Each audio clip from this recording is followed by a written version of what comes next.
जय गजानन, जय तो संस्कृतम. श्रीकृष्णांच्या समोर उद्धव येऊन पोहोचले. उद्धवांनी प्रश्न विचारला. प्रभू, आता आपण परंधाम गमन करणार आहात असं आपण सांगितलं, त्यानंतर आपण प्रत्यक्ष स्वरूपात आमच्या समोर नसाल. मग अशा वेळी आम्ही आमच्या सुख शांती समाधानासाठी कोणाकडे पाहायचं, आम्ही वागायचं कसं, आमचं वर्तन कसं असलं पाहिजे, अशा स्वरूपातले जेव्हा प्रश्न विचारले तेव्हा त्यावर उत्तर म्हणून भगवान श्रीकृष्णांनी अवधूत यदू संवाद सांगायला सुरुवात केली.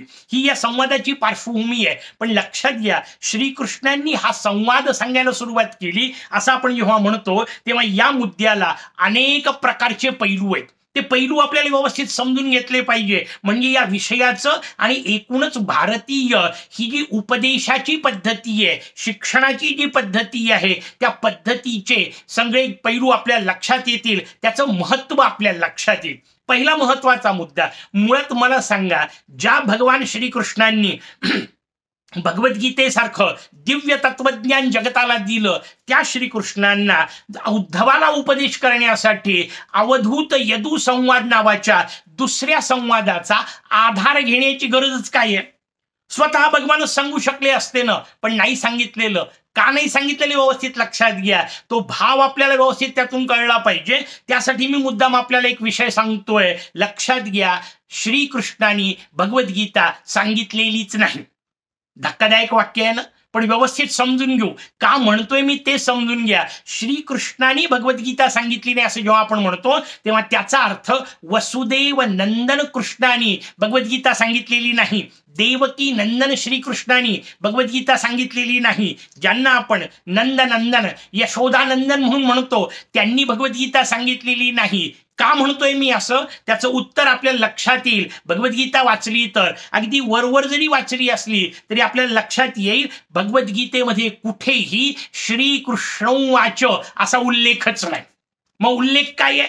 जिथे जिथे बोलतायत तिथे तिथे उल्लेख भगवानुवाच आहे. याचा अर्थ भगवान बोलतायत. मग आता भगवान म्हणजे कोण बोलतायत, तर त्याचं उत्तर वैकुंठ निवासी, क्षीरसागर निवासी, किंवा शास्त्राच्या भाषेत आणखी वेगळा शब्द गोलोक निवासी, परब्रह्म परमात्मा म्हणून ज्यांच्याकडे पाहिलं जातं ते भगवान बोलतायत. आणि म्हणून ते जेव्हा शब्द वापरतात की मी हा सगळा योग सूर्याला सांगितला, याचा अर्थ तो देवकी नंदनाने नाही सांगितला, तो वसुदेव नंदनाने नाही सांगितला, श्रीकृष्ण या अवताराने नाही सांगितला. भलेही सध्या ते अवतारात असतील, पण बोलत कोण आहे, तर वैकुंठ निवासी परब्रह्म बोलतय, भगवान महाविष्णू बोलतायत. ही भूमिका समजून घ्या. आणि म्हणून पुन्हा नंतर ते तो उपदेश करू शकत नाही. का? कारण ते तेवढ्या पुरते स्वतःच्या त्या अवस्थेतून बोललेले आहेत. बाकी वेळा ते श्रीकृष्ण आहेत. आणि मग श्रीकृष्ण ही अवस्था असल्यामुळे, वसुदेव देवकी नंदन अवस्था असल्यामुळे,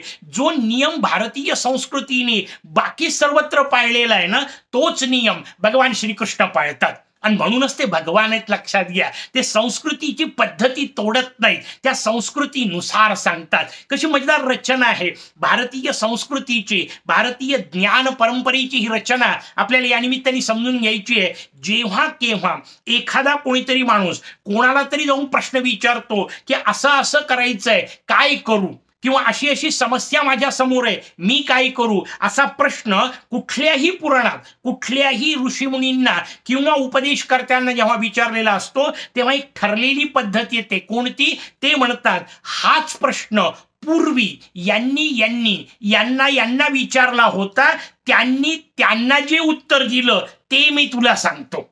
रचना समजून घ्या, मजेदार आहे. उद्धवानी प्रश्न विचारलाय कृष्णांना, श्रीकृष्ण सांगतायत काय? यदूचा आणि अवधूताचा संवाद. म्हणजे ते यदूच्या निमित्ताने सांगतायत की उद्धवा, तुझा जो प्रश्न आहे ना, सुख शांती समाधानासाठी काय करायचं, हाच प्रश्न महाराज यदूंनी विचारला होता. कोणाला विचारला होता? अवधूतांना विचारला होता. अवधूतांनी जे सांगितलं ते मी तुला सांगतो. का अशी रचना असेल, व्यवस्थित समजून घेऊ. पहिली महत्वाची गोष्ट, जेव्हा असा पूर्वीचा एखादा संवाद सांगितला जातो ना, तेव्हा त्यामध्ये आत्ताचा वक्ता स्वतःला नम्रतेमध्ये नेत आहे. तो स्वतःला निस्वार्थी भूमिकेत नेत आहे. कारण तुम्ही जर मला प्रश्न विचारला आणि मीच उत्तर द्यायचं माझ्यातर्फे म्हणून ठरलं तर त्यात माझा स्वार्थ असू शकतो.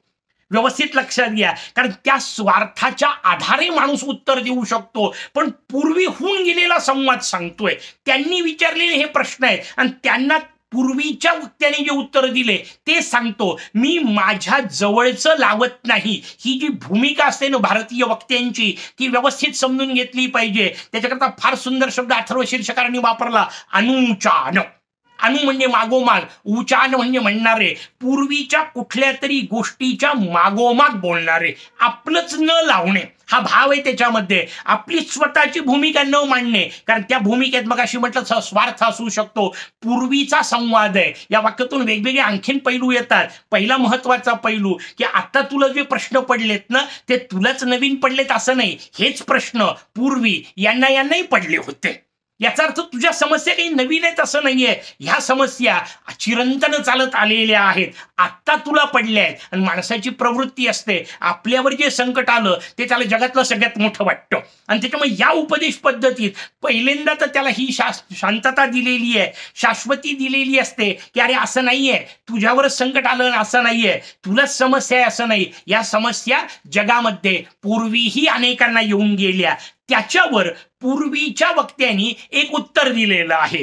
ते उत्तर मी तुला सांगतो हे म्हणत असताना दुसरा एक पैलू त्याच्यामध्ये आहे की पूर्वीच्या त्या माणसांनी ती समस्या मांडली, त्याच्यावर पूर्वीच्या वक्त्यांनी, म्हणजे सध्या बोलायचं असेल तर महाराज यदूंनी समस्या आपली स्वतःची मांडली, त्याच्यावर अवधूतांनी जे सांगितलं ते मी सांगतोय. का? कारण अवधूतांनी जे सांगितलं त्या अवधूतांना आत्ता असलेल्या उद्धवाकडून काहीच नकोय. ते त्याच्या समोर येणारच नाहीयेत, एकमेकांची भेट होण्याची शक्यता नाहीये. मग अवधूत जे सांगतायत ते स्वार्थाने युक्त नाही. कारण श्रीकृष्ण व्यक्ती म्हणून जेव्हा बोलतील तेव्हा स्वार्थ असू शकतो, पण पूर्वी सांगितलेलं आहे आणि तो वक्ता आता समोर नाही, याचा अर्थ हे निस्वार्थ आहे. दुसरी महत्वाची गोष्ट, हा संदेश सांगितल्यानंतर, हा उपदेश दिल्यानंतर त्या संवादामधला जो पूर्वीचा श्रोता असतो, म्हणजे आता आपण म्हणू त्या पद्धतीने महाराज यदू असतील, ते यदू नंतर सुख शांती समाधानाला प्राप्त झाले आहेत. ही रचना व्यवस्थित समजून घ्या. महाराज अवधूतांनी जो उपदेश केला, जो संदेश दिला, त्या माध्यमातून यदू सुख शांती समाधानाला प्राप्त झालेले आहेत. आता प्रश्न आहे उद्धवाचा, आम्ही सुख शांती समाधानासाठी काय करू? असा जेव्हा प्रश्न येतो ना तेव्हा ही रचना आपल्याला समजून घ्यायची आहे की याचा अर्थ पूर्वीचं सांगितलंय त्यांनी महाराज यदू झालेले आहेत, याचा अर्थ हा उपाय, आजच्या भाषेतला शब्द थोडासा इंग्रजी वापरायची परवानगी द्या, टेस्टेड आहे, तपासून घेतलेला आहे, परीक्षित अशा प्रकारचा उपाय आहे. निश्चितपणे आपल्याला या उपायांनी पूर्वी जर सुखशांती मिळालेली असेल, तीच समस्या असणाऱ्या व्यक्तीला तर आताही त्याच उपायाने समोर असलेल्या उद्धवांना ही शांती मिळू शकते. ही जी भूमिका आहे ना या संवादांच्या मागची, ती आपल्याला समजून घेतली पाहिजे. म्हणजे मग आपल्या लक्षात येईल की कोणत्याही ऋषींच्या समोर जेव्हा एखादा प्रश्न करतो तेव्हा ते ऋषी पूर्वीचा संवाद का सांगतात. ही जी भारतीय शिक्षणाची पद्धती आहे, उपदेश या अर्थाने मी शिक्षण म्हणतोय, ही जी शिक्षणाची पद्धती आहे ती आपल्याला व्यवस्थित समजून घेतली पाहिजे की मी माझ्या जवळचं नवीन नाही सांगत आहे. पाश्चात्य शिक्षणामध्ये, शिक्षण पद्धतीमध्ये आणि भारतीय शिक्षण पद्धतीमध्ये हा मूलभूत फरक आहे, लक्षात घ्या. पाश्चात्य जगतामध्ये सगळ्या लिखाणामध्ये एखादी नवीन गोष्ट शोधली आणि यानीच पहिल्यांदा शोधली हे मांडण्याची एक प्रवृत्ती असते. तुमच्या माझ्या संस्कृतीने ही गोष्ट नाही सांगितली, ते म्हणतात आम्ही काही नवीन सांगत नाहीये, पूर्वापार चालत आलेला आहे, आम्हाला जे कळलं ते मांडतोय. आणि इथे एक दोन शब्दांचा गमतीचा भाग आपल्याला व्यवस्थित समजून घेतला पाहिजे. पाश्चात्यांच्या शिक्षण पद्धतीमध्ये किंवा एकूण सगळ्या मांडणीमध्ये शोध हा शब्द येतो. भारतीय संस्कृती शोध हा शब्द फार क्वचित वापरते, नाही वापरत. का वापरत नाही त्याचा हिशोब लक्षात घ्या. कारण तो शोध शब्द ज्या मूलभूत अर्थाने आहे त्या अर्थाने खरं तर काही शोध लागूच शकत नाही. म्हणजे काय, एक उदाहरण देतो म्हणजे आपल्या लक्षात येईल. न्यूटननी गुरुत्वाकर्षणाचा शोध लावला असं वाक्य आपण लहानपणापासून पाठ करत आलेलो आहे, ऐकत आलेलो आहे. मला सांगा, न्यूटननी गुरुत्वाकर्षणाचा शोध लावला या वाक्यामध्ये नवीन काही शोधून काढलं का? नवीनच काही तयार झालं का?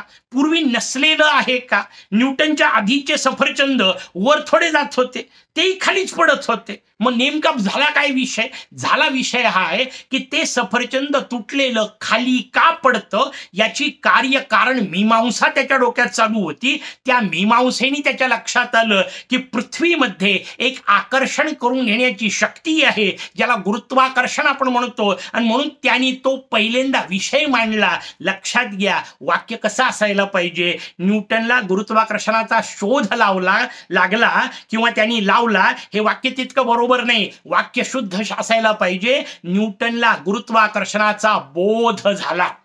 गुरुत्वाकर्षण आधीच होतं, कळलं न्यूटनला आता. त्याची कार्यकारण मीमांसा त्याला आता करता आली, त्याच्या मागची भूमिका त्याला समजून घेता आली, आणि म्हणून बोध हा शब्द आहे. म्हणून आपल्याकडे लक्षात घ्या, जेव्हा जेव्हा कुठल्याही ग्रंथाचा अभ्यासाला आरंभ केला जातो तेव्हा सुरुवातीला 4 गोष्टी अभ्यासल्या जातात. त्याला अनुबंध चतुष्टय असं म्हणतात.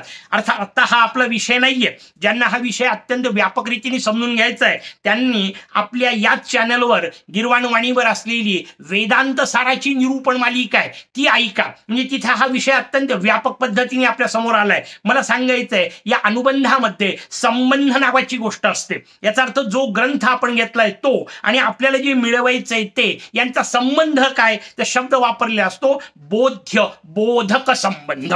याचा अर्थ जे मिळवायचंय, जे प्राप्त करायचंय, जे समजून घ्यायचंय ते बोध्य आहे. त्याला समजून घ्यायचंय, त्याचा बोध करून घ्यायचा आहे. आणि हा ग्रंथ कसा आहे? बोधक आहे, बोध करून देणारा आहे. बोध शब्द वापरला आहे, ते तत्व आधीच, नवीन नाही शोधायचंय, असलेलंच तत्व समजून घ्यायचंय. ती जी रचना आहे ना, ती आपल्या भारतीय शिक्षण पद्धतीची रचना आहे, ती भारतीय उपदेशाची पद्धती आहे. म्हणून इथे तसा उपदेश केला. कोणी उपदेश केलेला आहे? महाराज अवधूतांनी उपदेश केलेला आहे. भगवान दत्तात्रेय स्वरूपात आपण त्यांना ओळखतो, त्या दत्तात्रेयांनी केलेला उपदेश आहे. कोणाला केला? महाराज यदूंना केला. श्रोता अत्यंत महत्वाचा आहे, व्यवस्थित समजून घेतला पाहिजे. दुर्दैव आहे, आपल्याला आपल्या या प्राचीनतम परंपरेबद्दल, या महान महान अशा प्रकारच्या राजा लोकांबद्दल फार कमी माहिती आहे. पण असे 2 मजेदार वंश आहेत, लक्षात घ्या. एक यदूचा वंश, यदुवंश, आणि एक महाराज रघूंचा वंश, रघुवंश. किती अद्भुत रचना, लक्षात घ्या. या दोन्ही वंशामध्ये भगवंताचे 2 अवतार झालेले आहेत. रघुच्या वंशामध्ये भगवान रामचंद्र रूपात आले, यदूंच्या वंशामध्ये भगवान श्रीकृष्ण रूपामध्ये आले. पण लक्षात घ्या, भगवंतानी अवतरित झाल्यानंतर सुद्धा आपल्या या वंशाचं नाव बदलवलं नाही, स्वतःचं नाव नाही लावलं. उलट आपल्या या पूर्वजांचं नाव स्वतःला लावून घेताना या दोन्ही अवतारांना आनंद वाटतो. म्हणून भगवान श्री रामचंद्र जेव्हा बोलतात तेव्हा ते स्वतःबद्दल रघुवीर, रघुनायक, रघुनंदन हे शब्द वापरतात. लक्षात घ्या, त्यांना सगळे रघुनाथ म्हणतायत, रघुच्याच वंशात आहेत. उलट्या बाजूला भगवान श्रीकृष्णांचा विचार समजून घ्या, ते यदूच्या वंशातले आहेत. त्याला नंतर यादव म्हटल्या गेलं. भगवान श्रीकृष्णांना यादवेंद्र म्हटल्या जातं, यदुवंशी म्हटल्या जातं, यदुनाथ म्हटल्या जातं. हे जे शब्द आहेत ना, हे शब्द त्या राजांबद्दलचा आदर दाखवणारे आहेत. भगवान रामचंद्र आपले पूर्वज असणाऱ्या रघूंबद्दल, भगवान श्रीकृष्ण आपल्या पूर्वज असणाऱ्या यदूंबद्दल जो आदर दाखवतात, भगवान असून ते आदर दाखवतायत. आपल्याला किती आदर असला पाहिजे. पण लक्षात घ्या, महाराज यदू म्हटल्यानंतर किती माहिती आहे आपल्याजवळ? काहीच नाही, फारच क्वचित माहिती आहे. अत्यंत श्रेष्ठ विभूतिमत्व आहे. कसं? थोडक्यात अर्थात सांगायचं. आता आपल्याला यदूंचं महत्व सांगायचं नाहीये, पण माहिती करता आपल्याला सांगतो. ययाती आणि देवयानी अशा अलौकिक जोडीचं वर्णन पुराणात आहे. सगळ्यांनी ययाती देवयानीची कथा ऐकलेली आहे. त्या ययातींचा आणि देवयानींचा पहिला पुत्र महाराज यदू आहेत, लक्षात घ्या. नंतर एक कथा भाग तिथं आलेला आहे. त्या ययातींनी या सगळ्या आपल्या मुलांना तारुण्य मागितलं होतं, पण नाही दिलं यदूंनी. त्यावेळेचा विषय आहे, म्हणून त्यांना आपलं नाव याच्यानंतर लावू नको असं वडिलांनी सांगितलं. या यदूंनी स्वतःच्या पराक्रमाच्या भरोशावर स्वतःचा नवीन वंश सुरू केला, म्हणून त्याला यदुवंश म्हटलं. त्या यदुवंशामध्ये परंपरेने पुढे भगवान श्रीकृष्ण जन्माला आलेले आहेत. आणि म्हणून त्या यदूंचा वंश की जे गोवंश पालन करते होते, कारण या सगळ्या वंशाचं सगळ्यात मोठं वैशिष्ट्य ते आहे. आणि म्हणून भगवान श्रीकृष्ण सुद्धा गोपाल रूपामध्ये आपल्याला पाहायला मिळते. मिळतात, कारण तो सगळा वंश गोवंश पालन करणारा आहे. कारण भारतीय संस्कृतीने जशी एका बाजूला ती ऋषी संस्कृती आहे, तशी दुसऱ्या बाजूला ती कृषी संस्कृती आहे. आणि भारतीय कृषीचा आधार काही असेल तर तो गोवंश आहे. म्हणून सगळा राजवंश हा जो आहे, यदुवंश, हे सगळे यादव हे गोपालक अशा प्रकारचे यादव आहेत. आणि गोवंशाचा विचार, कृषी विज्ञानामधल्या गो विज्ञानाचा विचार, या दृष्टीने महाराज यदूंचं चरित्र आपल्याला समजून घ्यायचंय.